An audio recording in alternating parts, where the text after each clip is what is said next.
I think you've got to accept now that with 3 or 4 more days to go before the effective shutdown turns into unknown territory, that the risk is small, but it's tangible.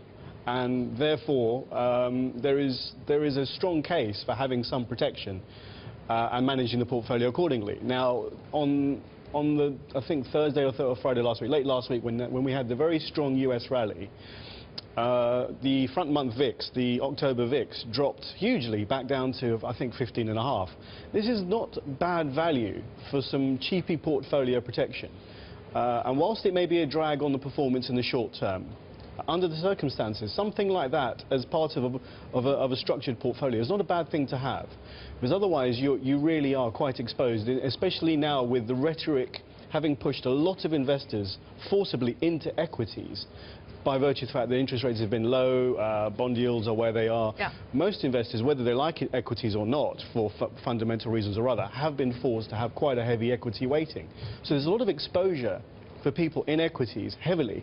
And if you're one of those people, then I think it's not a bad time to either review whether or not you have a lot of high momentum equities in your portfolio, a lot of which in the Nasdaq fell quite sharply late last week and recovered eventually. But it just shows that there's a money flow that it will just show you where the money will flow out of really quickly.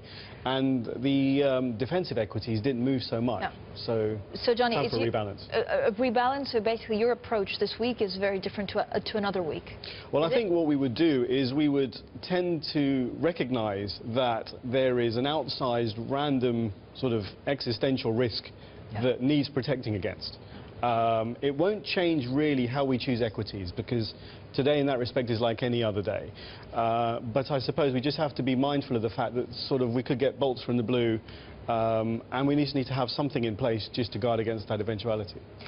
Johnny, talk to me about China, because this is the other big unknown. Of course, we have the US. I mean, we've talked about it extensively, so at least everyone kind of knows of where we stand, and we're just waiting and hoping for some kind of resolution. China exports, right, dropped unexpectedly for the month of September. We're concerned about China, but then we're concerned one month, the next we kind of take a little bit more risk on China. How worried are you about the country?